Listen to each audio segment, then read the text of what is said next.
Sekarang aku Ya, pikir aku nyerocos pulang, gini nih. aku pulang Ya udah aku juga baik-baik nggak aja. mau ya, aku juga nggak mau ya ada masalah. Tapi besok-besok jangan kayak gitu dong. Kalau mau nyenengin orang, gue juga bisa ngegas. Kalau mau nyenengin orang, Udah lah, aku pulang lah, udah lah, mendingan aku pulang lagi. Suka kayak gitu, Arya. Jangan jahat sama perempuan. Jangan jahat sama perempuan, Arya. Aku tuh udah sabar. Aku juga sabar.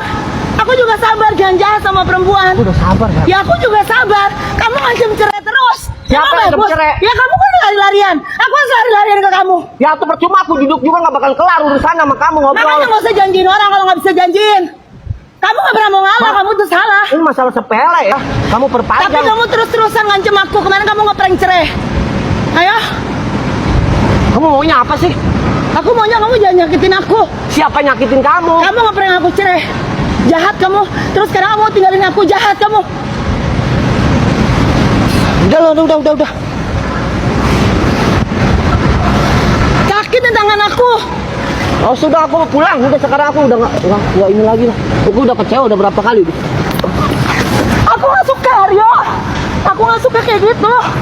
Stop. Matiin. Nah, agama karena kan sensitif. Ya, intinya kita nikah secara Intinya kita muslim. menikah secara muslim. Dan Nah. kalau mau nikah kan harus dimualafin dulu. Terus kan dengar salah satu alasan Kak Arya itu harus Kapin kan harus muslim dulu ya. Iya, intinya kita nikah secara Islam baru bisa. Tadi kita mau nikah di luar negeri, cuma kebelet nikah. Jadi akunya udah nggak tahan.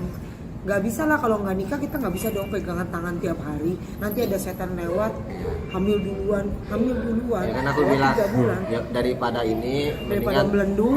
kita nikah dulu deh secara Islam, tapi harus Lagian kan mualaf kita dulu. udah saling mencintai. Ya gitu. Dia ngomongnya gitu, tapi ya versi aku agama itu nggak perlu diomongin, intinya nikahnya itu secara legal. Dan aku dimualafin dulu, dan itu nggak bohongan, emang mualafin beneran. Dan menurut aku nggak penting banget sih untuk bicara ya meninggal juga sendiri-sendiri ya. Aku meninggal nggak bisa minta tolong dia, dikubur lagi. Pingkan masuk neraka, Arya tolong Arya, aku di neraka. Dan kita meninggal sendiri-sendiri, jadi kita tanggung jawab kenapa kita harus pakai baju warna hitam hari ini. Aduh, miris ya sama orang-orang kayak gini ya. Jadi dulu pas saya pernah iringi main musik ya, ini Pinkan ini waktu itu pelayanan di Manado. Di sana dia nyanyi, jadi saya yang iringi keyboard waktu itu. Saya lupa nyanyi lagu apa ini Pinkan ini. Nah waktu itu saya kaget, loh kenapa kok orang ini nyanyi lagu rohani, terus kok di gereja? Dengar-dengar katanya dia masuk Kristen.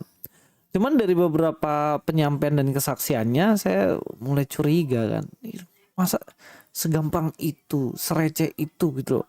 Dia bisa kemudian dia melayani pindah agama dengan alasan yang nggak banget gitu. Waktu itu pikiran saya. Tapi waktu itu kan saya masih bocil ya, nggak terlalu memikirkan hal-hal kayak gitu. Dan kemudian lama-lama saya lihat dia kemudian kalau nggak salah ini ya diangkat sebagai pastor itu. Pastor di salah satu gereja yang mana kemudian dia melayani. Dan makin lama makin kesini saya lihat di TikTok kadang-kadang bawa firman dan lain-lain. Saya pikir gini ya, saya aja kuliah teologi tuh bertahun-tahun baru bisa istilahnya mengajar menafsirkan Alkitab, berkhotbah dengan pendalaman Alkitab.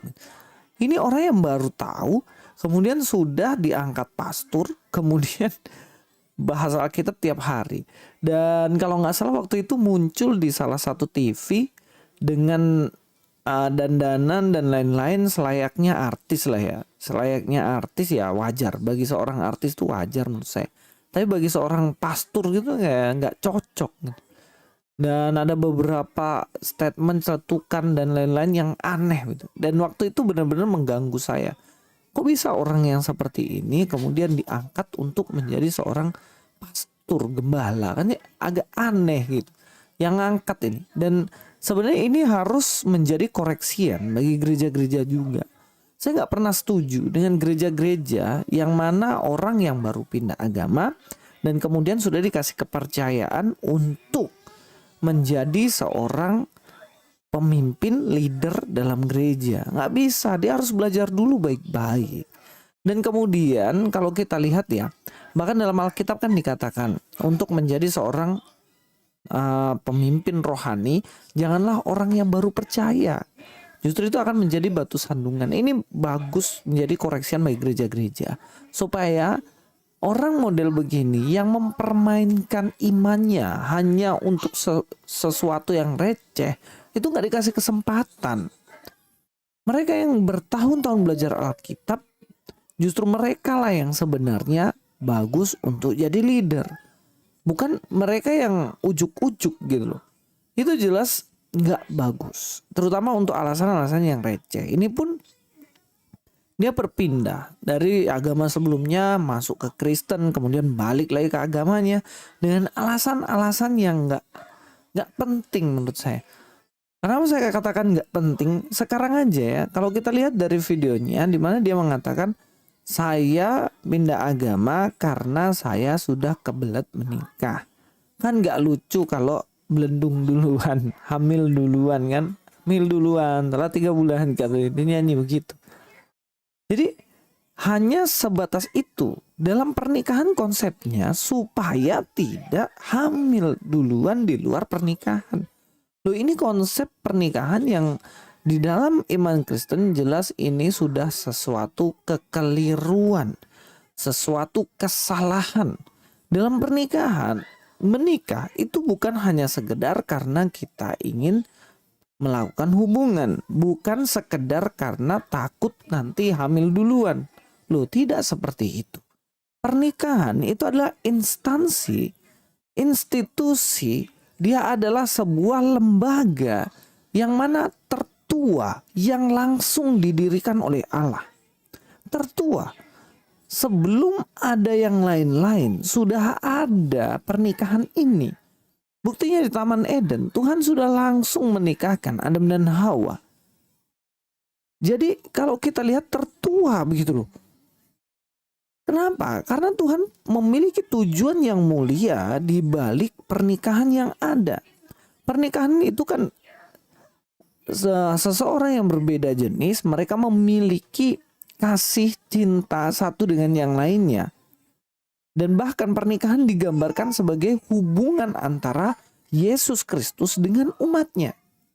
Jadi seorang suami istri yang saling mengasihi itu sebagai gambaran untuk menjelaskan kepada orang inilah hubungannya Allah dengan manusia yang dikasihi. Sehingga pernikahan itu sebenarnya tujuan utamanya adalah untuk kemuliaan dan kebesaran nama Tuhan. Ini yang paling penting yang kita harus ketahui. Sehingga bukan hal-hal semacam begini kemudian dijadikan landasan karena takut ini, karena takut itu makanya saya menikah dan saya tinggalkan iman saya yang lama. Ya saya rasa hal-hal kayak gini sebagai orang yang dewasa, ya tentunya kita nggak boleh lah. Ikut Kristus juga sebenarnya sama ya. Banyak sekali case di mana seseorang itu kemudian ingin menikah dengan cewek Kristen, kemudian dia mau menikah di gereja dengan cewek Kristen. Setelah di gereja, kemudian dia tidak pernah ke gereja, dia juga tidak pernah beribadah dari agamanya yang lama, dan kemudian dia secara KTP ya punya agama, tetapi kehidupannya ateis. Ya enggak juga gitu loh. Yesus kan pernah mengatakannya, barang siapa mengasihi ini lebih daripadaku, ia tidak layak bagiku. Jika motivasimu mengikut Yesus hanya karena ingin sesuatu dalam arti untuk diri sendiri, egosentrisnya sendiri, ya nggak layak. Seseorang yang mengikut Kristus yang layak adalah bagi mereka yang benar-benar percaya kepada Kristus, ingin itunya. Banyak kan sekarang orang mau ikut Kristus karena pengen kaya, ikut Kristus karena pengen lepas dari utang, ikut Kristus karena pengen sembuh dari sakit penyakitnya. Loh, itu nggak salah, tetapi kurang tepat. Sudah layakkah kita mengikut Kristus karena ingin diri kita ini yang diutamakan? Bukan. Ikut Yesus karena memang benar-benar percaya pada Yesus. Saya kasih tahu satu rahasia umum nih sebenarnya. Seseorang yang ikut Kristus bukan karena benar-benar ikut Kristus, pasti dia tinggalkan imannya. Pasti dia tinggalkan imannya. Jadi, marilah kita bertumbuh ke arah Kristus, ke arah yang benar, bukan ke arah sesuatu yang sebenarnya tujuannya adalah diri kita sendiri. Oke, mungkin itu saja dari saya, Luis Budi Prasetyo sini. God be with you all.